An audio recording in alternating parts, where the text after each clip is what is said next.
ये घटना 1976 की है। मैं बहुत छोटी थी। कितनी छोटी थी? मैं 8 साल की, 9 साल के आस-पास की थी। और कानपुर में मेरे पिताजी थाना स्वरूप नगर में उस समय इंचार्ज थे और वहाँ हम लोग सरकारी मकान में रहते थे। और थाने के मकान तो हमने बताया बहुत बड़े होते थे, लेकिन जो बिल्डिंग वाले थे वो छोटे थे और 2 कमरे, बरामदा और आँगन। हमारे घर के बगल में एक पुलिस वाले और रहा करते थे, तो अब हम लोग को नहीं मालूम था, लेकिन संजोग से एक दिन की बात थी कि एक रिक्शा आया और रिक्शे में एजेड मियाँ-बीवी थे और एक बच्चा, क्या एक लड़का रहा होगा 10-15 साल का। और क्योंकि हमारा जो है जैसे ही गेट के अंदर प्रवेश करते थे, पहला मकान और नीचे मकान मेरा था। उसने हमारा दरवाज़ा खटखटाया और पूछा कि फलाने-फलाने नहीं हैं, आपको पता है? तो मम्मी ने कहा, "नहीं, हमको तो नहीं पता, लेकिन हाँ, सुबह तो हमने देखा था उनको, कहीं चले गए होंगे, आ जाएँगे।" तो बोले, "क्या बताएँ, ये बहुत बीमार हैं और मैंने पत्र डाला था कि हम लोग आने वाले हैं और आप मतलब हम आप पता तक उन्होंने दिया था, तो हम लोग आ गए हैं और ये ऐसी स्थिति कि अब हम ना जा सकते हैं और ना कहीं मतलब इनको कहाँ छोड़ के जाएँ और ये चल भी नहीं सकते।" तो मम्मी ने कहा कि मैंने बताया कि मेरी मम्मी बहुत जो है दानी, दयालु, और मैं क्या-क्या उनके बारे में बताऊँ, कभी मिलेगा टाइम तो मैं उनके बारे में उनकी वो का स्वभाव बताऊँगी, वो कैसी महिला हैं। तो मम्मी ने कहा ऐसा करिए कि आप तब से मेरे यहाँ आ जाइए और जब तक वो आ जाएँगे। तो पहले तो मम्मी ने कमरे में रखा आगे, लेकिन वो उनकी तबीयत बहुत ज़्यादा खराब थी। हमारे यहाँ भी छोटे-छोटे कमरे थे। तो मम्मी ने रखा, मम्मी बोली अभी तक आ जाएँगे, लेकिन वो नहीं आए। फिर जब शाम हो गई तो ये हुआ कि भाई लेटने की व्यवस्था कहाँ होगी? तो हमारे यहाँ आँगन भी था, तो आँगन में आधे आँगन में टीन शेड लगा था। तो मम्मी ने वहाँ पे चारपाई तख़्त बिछा दिया और उनकी पूरी व्यवस्था कर दी और उनको वहाँ पे रख दिया और उनको सब खाना-पीना, नाश्ता दी जो भी देना चाहिए था। और उनकी तबीयत बहुत ख़राब थी और उनको बहुत दर्द, बहुत तकलीफ़ था। मम्मी बोली शाम तक वो लोग आ ही जाएँगे। शाम हो गई, रात हो गई, वो लोग नहीं आए, वो भी बोले परेशान। तो मम्मी ने पूछा क्या हुआ है, क्या तकलीफ़ है?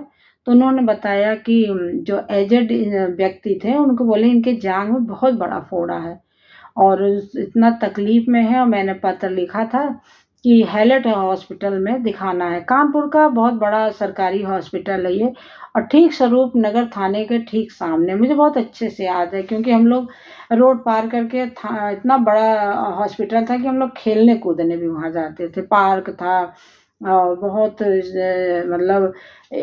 मतलब वो क्या बोलते हैं, बहुत जगह थी जो खेलने-कूदने लायक थी, तो हम लोग जाया करते थे। तो वो तो आए नहीं, फिर मम्मी ने उनका जो है भाई पूरा व्यवस्था करवाई, मम्मी ने दिखवाया, डॉक्टर को भी ले गई और दवाई दी है। लेकिन 2 दिन 3 दिन के बाद तो मतलब दर्द दवा तो चली, लेकिन जब वो तीसरे दिन उनका जो फोड़ा था पका हुआ, जब वो फूट गया और उस फोड़े से जो उसकी मवाद निकल रही थी, आप विश्वास नहीं करेंगे कि मैं कितनी छोटी थी, 8-9 साल की, और मुझे आज भी उसकी जो है जो उसकी जो गंध बदबू है, मुझे आज भी बहुत अच्छे से याद है। मतलब कि मेरे घर में रहाइश नहीं हो रही थी कि रह जाएँ। आंगन बरामदे में तो हम मतलब निकल ही नहीं पाते थे, लेकिन मेरी मम्मी ने बराबर उनकी जो है जितने दिन रहे उनको खाना पीना व्यवस्था, उनकी सेवा जो भी, और उनकी जो वाइफ थी वो भी थोड़े से उम्र हो गई थी। समझ लीजिए जैसे वो आँख से इनके आंसू निकल आते थे मम्मी की ये सेवा भाव देख के। और उनको बड़ा मतलब वो लगता था कि एक गैर इंसान इतना कर सकता है और ये जो है ऐसा तो कम नहीं, लोग बहुत ही कम है। लेकिन मेरी मम्मी ने उनको 1 हफ्ता पूरी सेवा की और मुझे उनको नाश्ता का वो ब्रेड और दूध बहुत याद है, क्योंकि पहले के जो ब्रेड था एकदम वाइट, उसका जो कलर है वाइट रहता था और पहले ब्रेड के स्वाद भी बहुत अलग था। जब उनके लिए ब्रेड आता था तो हम लोग भी मम्मी से माँग के खाते थे। वो ब्रेड का जो स्वाद है और जो ब्रेड का जो कलर है वो मुझे बहुत अच्छे से याद है। और फिर मम्मी ने बहुत अच्छे से सेवा की। जब 1 हफ्ता 7-8 दिन हो गया, उनके घाव में थोड़ा-सा आराम हो गया। लेकिन 3-4 दिन हमारे घर में बहुत बदबू और गंध छाई हुई थी। मेरे पापा भी कुछ नहीं, क्योंकि मेरी मम्मी कुछ ऐसा करती थी तो मेरे पापा कभी गुस्सा नहीं होते थे। मेरे पापा बोलते नहीं थे। और उसके बाद जब 1 हफ्ता हो गया और वो जो है, जब वो ठीक ठीक मतलब पूरी तरह से नहीं हुए कि हाँ, उनकी ये स्थिति हो गई थी कि वो घर जा सकते हैं।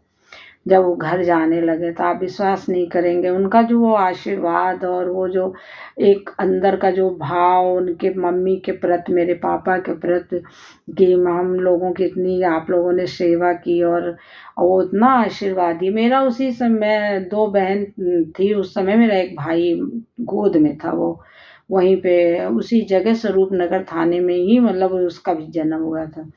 मेरे भाई को बहुत आशीर्वाद दिए। कहें दरोगा जी जो है, हम दिल से आप लोगों का आशीर्वाद दे रहे हैं कि आपका परिवार खूब फले फूले, और इतनी अच्छी सेवा आपके घर वालों ने की। और वो फिर चले गए आशीर्वाद दे। और जब वो लोग चले गए उसके दूसरे दिन वो लोग परिवार उनका आ गया। तो मम्मी ने पूछा कि आपके जो है सास ससुर आए थे और आपको पता नहीं था क्या? तो बोली पता था, लेकिन अब मैं कैसे करती, मेरे ये है वो करके जो भी बहाना हो। तो मम्मी ने कहा नहीं, ये बहुत गलत किया आपने। आपके बीमार सास ससुर आए थे और आप घर छोड़ के चली गई। मम्मी ने उनको कहा कि ये गलत बात है। फिर उसके बाद हो गया, वो चले गए। लेकिन मुझे उनका आज भी बहुत अच्छे से याद है। वो आंगन में उनका रहना, उनका वो बदबूदार वो फोड़े का जो मवाद, वो सब।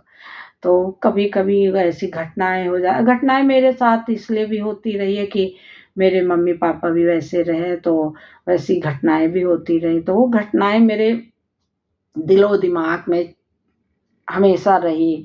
मतलब मुझे लगता था हमेशा कि मैं लिखूँ, या लिखने की मेरी बड़ी इच्छा होती थी। फिर सोचती थी लिख के क्या करेंगे, आजकल कौन पढ़ता है। तो किताबें पढ़ना ना सब बंद हो गया, सोशल मीडिया है। तो कुछ हिम्मत करके मैंने शुरुआत की, और मैं सोशल मीडिया में यही आई कि मैं आप लोगों को बताऊँ कि हम लोगों के समय में क्या-क्या घटनाएँ होती थी, या होती हैं, या हम लोगों ने कैसे जीवन बिताया और कैसे बिताया करते थे। तो ये फिर कोई एक घटना मुझे आप याद आएगी तो आपके साथ में फिर शेयर करूँ। घटनाएँ तो बहुत हैं, लेकिन कभी सोचती हूँ कि इसको बताऊँ तो कहती नहीं, इसको नहीं, इसको बताऊँ। मैं बस इसी उसमें रहती हूँ, लेकिन आज मुझे लगा कि ये घटना आप लोगों को बताऊँ। और मेरी माँ कैसी है, कैसा उनका नेचर, कैसा स्वभाव, एक वीडियो में मैं ज़रूर डालूँगी, तो आप ज़रूर कहेंगे कि आप बहुत ही भाग्यवान, बहुत सौभाग्यशाली हैं। ईश्वर की बहुत बड़ी कृपा है कि आपको ऐसे माँ-बाप मिले, और ख़ास तौर पिता तो बहुत ही अच्छे हैं, लेकिन मेरी माँ जो है उससे बहुत ज़्यादा अच्छी हैं। तो मैं आप लोगों को माता के सॉरी, माँ के बारे में, पिताजी के भी बारे में बताती रहूँगी। और फिर किसी नए घटना के साथ आपके साथ फिर मिलूँगी। जय सिया राम, राधे राधे।